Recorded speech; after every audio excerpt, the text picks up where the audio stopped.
and Lord, I Need You. Thank you for being here. It's AFA Today. We are coming to you from New York. We are observing the 50th anniversary of Dr. Martin Luther King's most memorable of all speeches, the I Have a Dream speech. 50 years ago today at 3 o'clock, he delivered that on the steps of the Lincoln Memorial, and today there will be hundreds of places around the country observing this. I thought it would be appropriate for us to do that here as well. Let me take some of your calls on some of what we've talked about already. Has the dream been lost? Has the dream been undermined, undercut by the modern civil rights movement? What happened to the basic pleas of Dr. King, for instance, that we would not seek to satisfy our thirst for freedom by drinking from the cup of bitterness and hatred? Is that even possible in a more deeply racially divided country than I've seen in my lifetime? We are far more divided than I feel like we've ever been, and that bothers me. Let's talk to James in Virginia, who dialed us up. Hi, James. Welcome. You're on AFA Today. Glad you're with us. Hi, Kevin. How are you? I'm doing well. Thanks for your call. Well, I had was telling her when I was talking to her, I was listening to the speech that Martin Luther King had made, and James, we just lost you. I don't know what happened. Yeah, your call dropped. Sorry about that. Call back. Eric in Oklahoma, you're up next on AFA Today. Glad you're with us. Oh, thank you so much, Kevin. I appreciate your program. Thank you. Dr. King is one of my heroes. Some time ago, I memorized his mountaintop speech, and I will periodically say that for the children. They love it, and I love it. But every time I hear it, that was his last speech, before he was murdered, and it brings tears to me. I tell you what, let me just say this to preface, Kevin, that I miss the fact that of men with boldness of character as Dr. King had. I'm not saying we don't have them today, but they don't seem to have the platform today that he did. But here's what I think has happened, Kevin. In the Scriptures, the Apostle Paul warned that the gospel would be perverted. We see over in Egypt that and other places around the world where a movement for freedom comes about, and then it's perverted by the Muslim Brotherhood. And I talked to Dr. James Meredith, who was the first black man to graduate from a white college in the South, about, I think it was about 1988. And what he told me was, when I asked him about what had happened to the civil rights movement, he told me that that at some point in time that leaders like Dr. Jesse Jackson had sold out to white liberal elitists, and that they no longer, that they had literally sold out. They were told, kind of like not George Bay, but Mr. Smith, when he went to Washington, they were sat down with with white liberal elitists and told, look, this is what we want from you. This is the message that we want you to send forth. And if you do this, we will put you in positions of power. And that's what he says happened to the movement. And I think, Kevin, that it's historically, as I said from the Scripture, it always happens that a good movement is going to be perverted. And isn't that what the devil is in the business of doing? I think that's what has happened to the movement that Dr. King began. And today, those who are supposedly speaking from his chair couldn't care less about his dream that someday all men would be judged not based on the color of their skin but on the content of their character, and they have perverted it and are doing just the opposite. It's hard to make an argument otherwise, Eric, and I thank you for your summation. And it truly is. It's difficult to argue that what you postulated there hasn't happened, because when you think about the position where Dr. King came from, African Americans at that time, even during segregation, did not have the fatherless rate that they have now in terms of inner city families. They didn't have 7 out of 10 pregnancies in the African American community ending in abortion. They didn't have the literacy and dropout rates that we have now, all post the civil rights movement. I remember talking with a good friend of mine who was a lifelong Chicagoan and lived on the South Side, most of the South suburbs throughout his life, ended up marrying a Latina. So he had a mixed race family, but he was African American. And the discussion of what the South Side of Chicago was like when he was a boy, prior to the civil rights movement. Lawns were well kept. You had homes of people. Michelle Obama grew up in that same area in the same era. You had a sense of dignity and a sense of pride. And they did that despite the challenges that segregation caused them, not because of them. They didn't have better lives because of segregation. I'm not arguing that at all.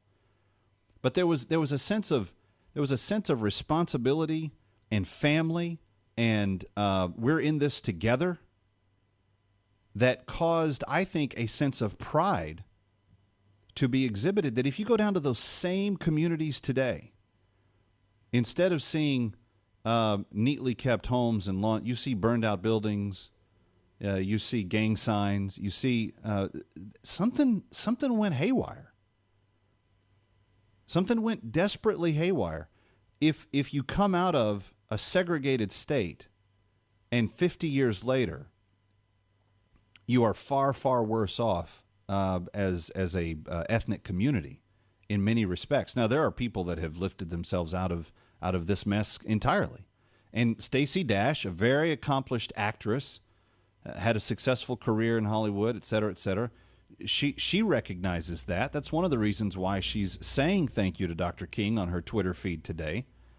But even she is a proud black woman, quoting, just not even using her own words, just quoting the words of Dr. King, being attacked by other people on Twitter, thinking that she's being in some way derogatory towards the black community because she's simply quoting Dr. King. It boggles the mind, friend. And it tells me that we've got some really tough roads ahead of us if we're going to see specifically the African American community heal to the degree that they don't view themselves as in some way inferior to the other communities that are around them. There's an ease with which the idea of victimization is often put forward, and Jesse and Al are the King provocateurs of this. But that's not the vision that Dr. King ever had. He didn't envision African Americans being enslaved to government benefits. He envisioned prosperous individuals creating their futures through the dignity of hard work and education, everything else that it requires to go into that. 888-589-8840. What happened? Let's go to Mike in Mississippi. Hi, Mike. You're on with Kevin McCullough on AFA Today. Hey, Kevin. Love your show. Prior service, 52 years old and raised in all kind of situations. Best friends in school were blacks. Military, best friends there, black. But the thing about it is like you said, the government, when they stepped in with all these programs, it seemed that it was a good idea at the time. However, as you can see, now they're even trying to get the Hispanics on this bandwagon. And it's a shame that it's all come to this. Everybody's had a lot of good things to say on your program, and I really appreciate it and can't say any more to. But Dr. King, he was like you said, he was a man of his time. We thank God that he was during that time, because if he was trying to do the same thing today, it wouldn't happen. Yeah. Thank you, Mike, for the chat. Just a few weeks ago, we had Dr. Alveda King on, who was Dr. King's niece, and she said there's no doubt about it. And she grew up at his knee. That Dr. King was a strong man of God, and that was, his moral core, his moral center. What government dependency did to African American communities was create wholesale destruction of the family. And when you destroy the family unit, you destroy the individual, and you destroy the future. And 7 out of 10 pregnancies ending in abortion in the black community. Most of the children being born in the black community today being born to single moms. This is where the problem is. This is the moral center, the ability to have a moral core. It's the state that has taken it out of the experience, and that's where we're at. And it's discouraging. It's really, truly disheartening. Gene in Texas, you're up next on AFA Today, on AFR Talk, on this 50th anniversary of the I Have a Dream speech. Hi. Did you say Gene? I did. Gene, are you there? Yeah, I am. Listen, I just went with my son to pick up a book at a school, and I don't want you to interrupt me because I want to finish this, all right? We went to the university. He bought his book. He's a graduate. He's working on his master's, holding down a full-time job, taking care of 2 kids. He's a great guy. And this book cost $300. He was upset about it, and I don't blame him. He's got a family and everything else he's trying to do. He works 24 hours a day, 7 days a week for his company. Now, I checked into this. Come to find out, the professors order these books. They order these books for their classes. That's $300 the publisher of this book is getting out of my son, who really can't afford that. That's ridiculous for that book to cost that much. Now, this morning, I called Washington, D.C. I go around to college campuses, and I talk to students, and I ask them questions about their education. This was a D.C. operator. I used to be a switchboard operator. I'm on disability right now. And Gene, you're losing me. We're trying. How does this relate to what we're discussing? I ask her, are you a college student? Are you on an internship? Or are you working full-time? D.C. operator. I'm working full-time. I'm not doing an internship. I'm going to college for a business administration job. She's told me she makes $40,000 a year as a D.C. operator. Okay? I've been a switchboard operator. That means she's getting $9 an hour. She also gets a student loan. And I want the public to know about this, okay? When I was a switchboard operator... So this doesn't have anything to do with Dr. King? So, and these books, the prices of these books... Yeah, Gene, that's not what we're talking about. I'm sorry, but we're just off topic. Let's go to Bar, who's calling us from Texas. Hi, Bar. Hi. I'll make mine real quick. Kevin, I just love your show, and I appreciate you. Here's the thing. Slavery was wrong. Thank God it's over. Many slaves were captured by their own people in Africa and sold as slaves. That's wrong. I know it's wrong, Kevin. But then, look at it. A race was saved. We're all Americans. Let's all work together. Let's be Americans. Not African Americans, British Americans, Spanish Americans. Let's be Americans and work together. That's it. All right, Bar. Thank you. Let's go to James in Virginia. Hi, James. James, we must have lost him again. All right. Well, I wanted to, and maybe we'll go out with this. I'm not sure how much time we have left, but just some more of the 50th anniversary commemoration of Dr. King, some of the most memorable moments. My 4 little children will one day live in a nation where they will not be judged by the color of their skin, but by the content of their character. I have a dream today.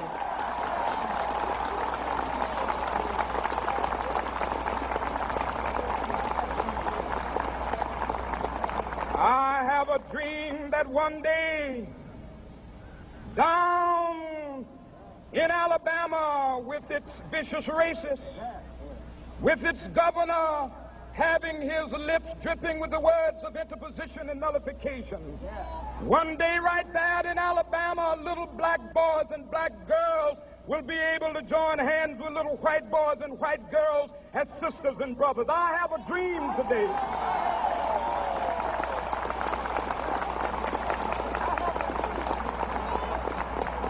I have a dream that one day every valley shall be exalted, and every hill and mountain shall be made low. The rough places will be made plain, and the crooked places will be made straight, and the glory of the Lord shall be revealed, and all flesh shall see it together. This is our hope. This is a faith that I go back to the South with. With this faith, we will be able to hew out of the mountain of despair a stone of hope. With this faith, we will be able to transform the jangling discords of our nation into a beautiful symphony of brotherhood. With this faith, we will be able to work together, to pray together, to struggle together, to go to jail together, to stand up for freedom together, knowing that we will be free one day. Martin Luther King, 50 years ago today, making that speech. This is AFA Today. Glad you're with us every single day. Want to weigh in on this and the discussion of the Stacey Dash tweets? We can do that more on afatoday.com. Feel free to do that. And we will see you again next time here on AFA Today on AFR Talk.